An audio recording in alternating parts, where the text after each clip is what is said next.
बौद्ध धर्म के बारे में पढ़ना शुरू करते हैं। तो बौद्ध धर्म के संस्थापक आप सबको पता होगा कौन है? महात्मा बुद्ध यानी कि गौतम बुद्ध। इन्हें एशिया का ज्योतिपुंज, लाइट ऑफ एशिया भी कहा जाता है महात्मा बुद्ध को। तो बौद्ध धर्म के संस्थापक हैं महात्मा बुद्ध और इन्हें एशिया का ज्योतिपुंज कहा जाता है। और गौतम बुद्ध का जन्म कब हुआ था? तो 563 ईसा पूर्व इनका जन्म हुआ था कपिलवस्तु के लुम्बिनी नामक स्थान पर। ये अब कहाँ पर है? तो ये जगह अब नेपाल में है। तो इनका जन्म कपिलवस्तु के लुम्बिनी में हुआ था जो वर्तमान में नेपाल में है। और गौतम बुद्ध के पिता का नाम क्या था? शुद्धोधन। और माता का नाम क्या था? महामाया, जिन्हें माया देवी भी कहते हैं। तो महामाया इनकी माता का नाम था और पिता का नाम था शुद्धोधन। और गौतम बुद्ध की माता की मृत्यु इनके जन्म के 7वें दिन ही हो गई थी, इसीलिए इनका जो लालन पालन था इनकी सौतेली माँ प्रजापति गौतमी ने किया था। तो इनकी माँ की मृत्यु इनके जन्म के 7वें दिन ही हो गई थी। तो इसके बाद इनका पालन पोषण इनकी सौतेली माँ प्रजापति गौतमी ने किया था। और गौतम बुद्ध के बचपन का क्या नाम था? तो इनके बचपन का नाम था सिद्धार्थ। क्या था? सिद्धार्थ। उसके बाद आगे है कि बचपन से ही गौतम बुद्ध का मन आध्यात्मिकता की ओर था, इसीलिए इनके पिता ने क्या किया? इनका विवाह 16 वर्ष की अवस्था में ही यशोधरा के साथ करा दिया। किसके साथ? यशोधरा के साथ। और इनका एक पुत्र हुआ। पुत्र का नाम क्या था? तो इनके पुत्र का नाम था राहुल। नाम याद रखिएगा। गौतम बुद्ध की पत्नी का नाम था यशोधरा और इनके बेटे का नाम था राहुल। तो जो गौतम बुद्ध हैं, जब ये पैदा हुए थे ना, तो एक ऋषि ने एक भविष्यवाणी की थी इनके पिता के सामने कि जो आपका ये बेटा है यानी कि जो गौतम बुद्ध हैं, ये बड़े होके बहुत बड़े सन्यासी बनेंगे। जो सुनकर इनके पिता काफी निराश हो गए, क्योंकि इनके पिता राजा थे और वो चाहते थे इनका बेटा भी राजा बने। पर जब ये ऋषि ने भविष्यवाणी की कि इनका बेटा बड़ा होकर क्या बनेगा? सन्यासी बनेगा, तब से राजा ने ठान लिया कि मैं अपने बेटे को कोई भी दुख नहीं दिखाऊंगा ताकि उसका मन वैराग्य की ओर ना जाए। इसीलिए उन्होंने राजमहल में ऐसी व्यवस्थाएं कर दी कि गौतम बुद्ध ने जब तक विवाह हो गया तब तक उन्होंने कोई भी बूढ़ा आदमी नहीं देखा, ना उन्होंने किसी व्यक्ति की मृत्यु देखी। मतलब कि सब दुखों से उन्हें परे रखा गया। पर एक दिन क्या हुआ कि गौतम बुद्ध अपने राजमहल से बाहर निकले और साम्राज्य में घूमने के लिए चल पड़े। तो भ्रमण के दौरान इन्हें व्यक्ति जीवन की 4 अवस्थाओं को देखा, जिसके बाद इनके मन में वैराग्य उत्पन्न हो गया। तो सबसे पहले इन्होंने एक व्यक्ति को देखा जो कि लाठी लेकर झुककर चल रहा था। तो इन्होंने अपने सारथी से पूछा, जो कि इनका रथ चला रहा था, कि ये व्यक्ति ऐसे क्यों चल रहा है? तो इनके सारथी ने बताया कि ये व्यक्ति बूढ़ा हो चुका है। तो इन्होंने इससे पहले किसी भी बूढ़े व्यक्ति को नहीं देखा था। तो इन्होंने पूछा, क्या मैं भी बूढ़ा होऊंगा? तो इनके सारथी ने जवाब दिया कि हाँ युवराज, सभी को एक न एक दिन बूढ़े होना है। उसके बाद जो अगला व्यक्ति इन्होंने देखा वो एक बीमार व्यक्ति था। उसके बाद इन्होंने एक शव को देखा। तब फिर इन्होंने अपने सारथी से पूछा कि इसे क्या हो गया? तो उन्होंने बताया कि व्यक्ति मर चुका है। तब इनको पहली बार पता चला कि कोई व्यक्ति मरता भी है। तब इन्होंने पूछा, क्या मैं भी मरूंगा? तब इनके सारथी ने बताया, हाँ युवराज, जितने भी व्यक्ति हैं सब एक न एक दिन मरेंगे। मतलब कि जिन्होंने भी जन्म लिया इस धरती पर, सबको एक न एक दिन मरना है। तब इन्होंने एक चौथे व्यक्ति को देखा जो कि समाधि लगाकर बैठे हुए थे। तब इन्होंने अपने सारथी से पूछा कि ये क्या कर रहे हैं? तब इनके सारथी ने बताया कि ये सन्यासी हैं जो समाधि लगाकर बैठे हैं और ईश्वर का ध्यान कर रहे हैं ताकि उनको इस दुखों से छुटकारा मिल सके और वो ईश्वर को प्राप्त कर सके। तब इन चारों चीजों को देखकर जो गौतम बुद्ध थे उनके मन में वैराग्य उत्पन्न हो गया। मतलब कि वो काफी दुखी हो गए कि एक न एक दिन मुझे भी मरना है, मैं भी बूढ़ा होऊंगा। इसीलिए उनके मन में वैराग्य उत्पन्न हो गया। अब उन्होंने भी ठान लिया कि वो भी सन्यासी। जैसा कि हमने पीछे पढ़ा, अब गौतम बुद्ध ने सांसारिक समस्याओं से व्यथित होकर 29 वर्ष की आयु में अपना गृह त्याग कर दिया, जिसे बौद्ध धर्म में क्या कहा गया है? महाभिनिष्क्रमण कहा गया है। तो इनके गृह त्याग को बौद्ध धर्म में महाभिनिष्क्रमण कहा गया है, ये याद रखेगा। और ज्ञान की खोज में बुद्ध इधर उधर भटकते रहे। फिर इन्हें अलार कलाम मिले जो इनके पहले गुरु बने।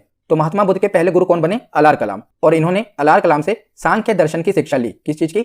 सांख्य दर्शन की शिक्षा ली। इसके बाद महात्मा बुद्ध ने अपने 5 मित्रों के साथ सारनाथ के वन में लगभग कई वर्षों तक कठोर तपस्या की, पर इसके बाद भी कोई परिणाम ना निकला। इसके बाद महात्मा बुद्ध ज्ञान की प्राप्ति के लिए गया चले गए, बिहार के गया में चले गए। और कठिन तपस्या के बाद 35 वर्ष की आयु में वैशाख की पूर्णिमा की रात निरंजना नदी के किनारे और पीपल वृक्ष के नीचे, जिसे बोधि वृक्ष कहा गया, सिद्धार्थ को ज्ञान प्राप्त हुआ। तो ये एक एक लाइन इंपॉर्टेंट है। 35 वर्ष की आयु में और वैशाख पूर्णिमा की रात में किस नदी के तट पर? निरंजना नदी, जिसे फाल्गु नदी भी कहते हैं। निरंजना नदी के किनारे और पीपल वृक्ष के नीचे इन्हें ज्ञान की प्राप्ति हुई। तो ज्ञान प्राप्ति के बाद सिद्धार्थ बुद्ध के नाम से जाने जाने लगे। इससे पहले इनका क्या नाम था? सिद्धार्थ। पर जब इन्हें ज्ञान की प्राप्ति हो गई तब इनका नाम क्या पड़ गया? बुद्ध।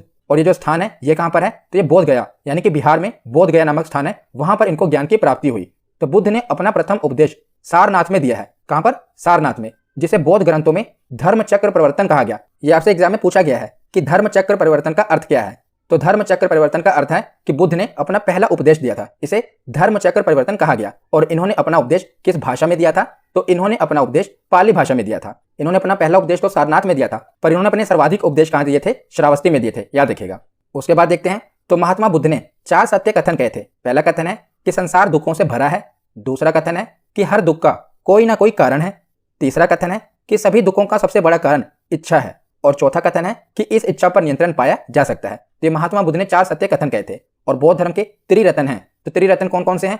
पहला है बुद्ध, दूसरा है संघ और तीसरा है धम्म। आपने सुना होगा ना कि बुद्धम शरणम गच्छामि, संघम शरणम गच्छामि, धम्मम शरणम गच्छामि। तो बुद्धम शरणम गच्छामि मतलब कि बुद्ध के शरण में जाओ। तो बौद्ध धर्म के ये त्रिरत्न है, बुद्ध, संघ और धम्म, याद रखिएगा। उसके बाद देखते हैं तो महात्मा बुद्ध के परम अनुयायी थे बिंबिसार, प्रसेनजित और उदयन, ये राजा थे। ये महात्मा बुद्ध के प्रमुख अनुयायी थे और बुद्ध के अनुयायी दो भागों में विभाजित थे। कौन कौन से? पहला है भिक्षुक और दूसरा है उपासक। तो भिक्षुक कौन थे? तो बौद्ध धर्म का प्रचार करने के लिए संन्यास ग्रहण किया जिन्होंने, वो भिक्षुक कहलाए। तो जैसे महात्मा बुद्ध ने ग्रह त्याग दिया था, उसी प्रकार जो भिक्षुक थे इन्होंने भी अपना ग्रह त्याग दिया और संन्यास ग्रहण कर लिया। और दूसरे थे उपासक, जिन्होंने अपना ग्रह नहीं त्यागा, ये ग्रह जीवन में रहते हुए इन्होंने बौद्ध धर्म अपनाया, तो इन्हें उपासक कहा गया। तो बुद्ध के अनुयायी दो भागों में विभाजित थे, एक थे भिक्षुक और दूसरे थे उपासक। तो बौद्ध संघ में सम्मिलित होने के लिए जो न्यूनतम आयु थी, अगर आपको बौद्ध संघ में सम्मिलित होना है तो इसकी न्यूनतम आयु रखी गई थी 15 वर्ष की आयु थी। उसके बाद देखते हैं बुद्ध के जीवन से संबंधित बौद्ध धर्म के प्रतीक। तो पहला है जन्म, तो इनके जन्म का प्रतीक है कमल एवं सांड। उसके बाद है ग्रह त्याग, तो इनके ग्रह त्याग का प्रतीक है घोड़ा। उसके बाद है ज्ञान, इनके ज्ञान का प्रतीक है पीपल, जिसे बोधि वृक्ष कहते हैं। उसके बाद है निर्वाण, तो इनके निर्वाण का प्रतीक है पदचिन्ह। उसके बाद है मृत्यु, तो इनके मृत्यु का प्रतीक है स्तूप। तो ये आपको याद होना चाहिए, सीधा वन लाइनर ये क्वेश्चन पूछ लिया जाता है। तो उसके बाद है कि 80 वर्ष की अवस्था में 483 ईसा पूर्व कुशीनगर में बुद्ध का निधन हो गया। कहां पर? कुशीनगर में। यह भी उत्तर प्रदेश में है कुशीनगर, जिसे बौद्ध धर्म में महापरिनिर्वाण कहा गया। इनकी मृत्यु को बौद्ध धर्म में क्या कहा गया? महापरिनिर्वाण कहा गया। और निधन के पश्चात जो बुद्ध की अस्थियां थी, इनके अवशेष थे, इनको भारत के 8 जगहों पर स्थापित कर स्तूपों का निर्माण कराया गया। और ये स्तूप आपने सुने होंगे, सांची का स्तूप बहुत ही मशहूर है। सांची का स्तूप, इसका निर्माण किसने करवाया था? तो सम्राट अशोक ने सांची के स्तूप का निर्माण करवाया था। तो महात्मा बुद्ध की मृत्यु के बाद बौद्ध धर्म के प्रचार प्रसार के लिए 4 बौद्ध संगीतियों का आयोजन किया गया। तो जब महात्मा बुद्ध की मृत्यु हो गई तो बौद्ध धर्म के प्रचार प्रसार के लिए 4 बौद्ध संगीतियों का आयोजन किया गया था। तो पहली बौद्ध संगीति का आयोजन 483 ईसा पूर्व कहां पर किया गया? राजगीर में किया गया, जिसे राजगृह भी कहते हैं। और वहां के राजा कौन थे? अजातशत्रु। और उस समय पुरोहित कौन थे? तो महाकश्यप पुरोहित थे, यानी कि एक तरह के जो अध्यक्ष थे वो थे महाकश्यप। तो पहली बौद्ध संगीति हुई 483 ईसा पूर्व। जगह कौन सी है? राजगीर। राजा कौन थे? अजातशत्रु। और पुरोहित कौन थे? महाकश्यप। उसके बाद जो दूसरी बौद्ध संगीति हुई ये 100 साल बाद 383 ईसा पूर्व में हुई। कहां पर? वैशाली में। राजा कौन थे? कालाशोक। और पुरोहित कौन थे? सबाकामी, याद रखेगा। और तीसरी बौद्ध संगीति हुई 255 ईसा पूर्व पाटलिपुत्र में, जिसे पटना कहा जाता है। राजा कौन थे? अशोक। और पुरोहित कौन थे? मोगलीपुत्तिस, ये पुरोहित थे। और चौथी बौद्ध संगीति हुई प्रथम वर्ष में, यानी कि पहली ईस्वी में। और जगह कौन थी? कुंडलवन, आज का कश्मीर। और राजा कौन थे? कनिष्क। और पुरोहित कौन थे? तो इसमें अध्यक्ष थे वसुमित्र, और अगर आपसे उपाध्यक्ष पूछा जाए तो वो थे अश्वघोष, याद रखेगा। अध्यक्ष थे वसुमित्र और उपाध्यक्ष थे अश्वघोष। तो ये 4 संगीतियां हुई थी। एक बार रिवीजन कर लेते हैं। पहली संगीति 483 ईसा पूर्व, राजगीर, अजातशत्रु राजा थे और महाकश्यप पुरोहित थे। दूसरी बौद्ध संगीति सीधा ही 100 वर्ष बाद 383 ईसा पूर्व, वैशाली में, कालाशोक राजा थे और सबाकामी पुरोहित थे। तीसरी बौद्ध संगीति 255 ईसा पूर्व, पाटलिपुत्र में, अशोक राजा थे और मुगलोपोत्तिस, ये पुरोहित थे। और चौथी बौद्ध संगीति पहली ईस्वी में, कुंडलवन में, कनिष्क राजा थे और अध्यक्ष थे वसुमित्र और उपाध्यक्ष थे अश्वघोष। तो उसके बाद देखते हैं चौथी बौद्ध संगीति के बाद जो बौद्ध धर्म था ये 2 भागों में बट गया। जैसे हमने पढ़ा था महावीर स्वामी के बारे में जैन धर्म वाली वीडियो में, कि जब महावीर स्वामी की मृत्यु हुई थी तो उसके बाद जो जैन धर्म था वो भी 2 भागों में बट गया था, श्वेतंबर और दिगंबर। उसी प्रकार चौथी बौद्ध संगीति के बाद बौद्ध धर्म भी 2 भागों में बट गया, हीनयान और महायान। ये दोनों ही अपने अपने तरीकों से आगे बौद्ध धर्म का प्रचार प्रसार करने लगे। तो पहले देखते हैं हीनयान। तो जो हीनयान है ये बौद्ध धर्म का प्राचीन रूप है, मतलब कि जैसे बौद्ध धर्म चला रहा था उसी प्रकार का ये प्राचीन रूप है। पर जो महायान है ये नवीन रूप है, ये बौद्ध धर्म का नवीन रूप है। हीनयान वाले ये कठोर मार्ग अपनाते हैं, इसके द्वारा कम लोग निर्वाण की प्राप्ति कर सकते हैं, यानी कि बहुत ही कम लोग मोक्ष की प्राप्ति कर सकते हैं, क्योंकि जो इनका रास्ता है वो बहुत ही कठोर है। तो बहुत ही कम लोग इसमें निर्वाण की प्राप्ति कर पाते हैं, क्योंकि बहुत ही कम लोग उस कठोर मार्ग से गुजर पाते हैं। पर जो महायान वाला मार्ग है ये बहुत ही सरल मार्ग है, इसके द्वारा अधिक से अधिक लोग निर्वाण की प्राप्ति कर सकते हैं। जो हीनयान है ये बौद्ध को अलौकिक गुण वाला सामान्य पुरुष मानते हैं, मतलब कि उनको ये एक इंसान ही मानते हैं जो एक अलौकिक गुण वाले थे। पर जो महायान है ये बुद्ध को भगवान मानते हैं, इनमें अंतर है। उसके बाद देखते हैं तो जो हीनयान वाले हैं ये बुद्ध के प्रतीकों की पूजा करते हैं, पर जो महायान वाले हैं ये बुद्ध की मूर्ति की पूजा करते हैं। उसके बाद अगला पॉइंट है हीनयान वालों के जो ग्रंथ हैं वो पाली भाषा में रचे गए हैं, क्योंकि ये बौद्ध धर्म का प्राचीन रूप है। हमने पीछे पढ़ा था कि महात्मा बुद्ध ने जो अपने उपदेश दिए थे वो भी पाली भाषा में दिए थे। तो हीनयान वालों के जो ग्रंथ हैं वो भी पाली भाषा में रचे गए हैं, पर महायान वाले ग्रंथ जो हैं ये संस्कृत भाषा में रचे गए हैं। उसके बाद हीनयान वाले ये कर्म एवं धर्म में विश्वास करते हैं, पर जो महायान वाले हैं ये परोपकार में विश्वास करते हैं। इसमें बोधिसत्वों का आदर्श ग्रहण किया है जो दूसरों का कल्याण करते हैं, मतलब कि ये परोपकार में ज्यादा विश्वास करते हैं। और जो हीनयान वाले हैं इनका प्रचार प्रसार लंका, बर्मा, थाईलैंड, कंबोडिया आदि देशों में हुआ, बर्मा यानी कि म्यांमार। और जो महायान वाले हैं इनका प्रचार प्रसार चीन, तिब्बत, जापान, कोरिया जैसे देशों में हुआ। तो ये था हीनयान और महायान में अंतर। आशा करता हूँ आपको समझ में आ गया होगा कि हीनयान और महायान में अंतर क्या है। उसके बाद देखते हैं बौद्ध साहित्य। तो त्रिपिटक बहुत ही इंपॉर्टेंट है, कई बार एग्जाम में पूछा गया है कि त्रिपिटक किस धर्म से संबंधित है, तो ये बौद्ध धर्म से संबंधित है। ये मूल रूप से पाली भाषा में रचे गए हैं और इनकी संख्या कितनी है, तो 3 है, इसीलिए इन्हें त्रिपिटक कहा जाता है। तो पहला है विनय पिटक, इसमें भिक्षु एवं भिक्षुणियों के आचरण संबंधी नियम है विनय पिटक में। और दूसरा है सुत्त पिटक, इसमें बौद्ध धर्म के जो उपदेश है उन्हें संकलित किया गया है सुत्त पिटक में। और तीसरा पिटक है अभिधम्म पिटक, इसमें बौद्ध धर्म की दार्शनिक व्याख्याएं दी गई हैं। इसका सबसे महत्वपूर्ण भाग कथा वस्तु है। तो ये तीनों मिलकर कहलाते हैं त्रिपिटक। पहला है विनय पिटक, दूसरा है सुत्त पिटक और तीसरा है अभिधम्म पिटक। उसके बाद अगला बौद्ध साहित्य है जातक कथाएं। ये मूल रूप से पाली भाषा में रचे गए हैं। इनकी संख्या 549 है और इनमें बुद्ध के पूर्व जन्म की कथाएं हैं, याद रखिएगा। जातक कथाओं में बुद्ध के पूर्व जन्म की कथाओं का वर्णन है।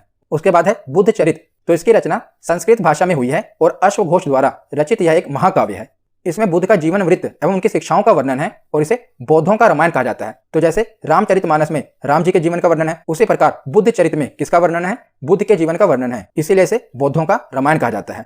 उसके बाद है धम्मपद, ये पाली भाषा में रचा गया है और इसे बौद्धों की गीता कहा जाता है। तो धम्मपद को बौद्धों की गीता कहा जाता है। तो यहाँ पर हमारा थ्योरी सेक्शन कंप्लीट होता है। अब हम प्रीवियस ईयर क्वेश्चन देखते हैं। तो पहला प्रश्न है कि सांची का स्तूप का निर्माण किसने करवाया था। तो सांची के स्तूप का निर्माण किसने करवाया था, सम्राट अशोक ने। ऑप्शन सी इसका सही जवाब होगा। अगला प्रश्न है अजंता और एलोरा की गुफाएं भारत के किस राज्य में स्थित हैं। तो इंपॉर्टेंट क्वेश्चन था और बौद्ध धर्म से रिलेटेड था, इसीलिए मैंने इसमें कवर कर दिया।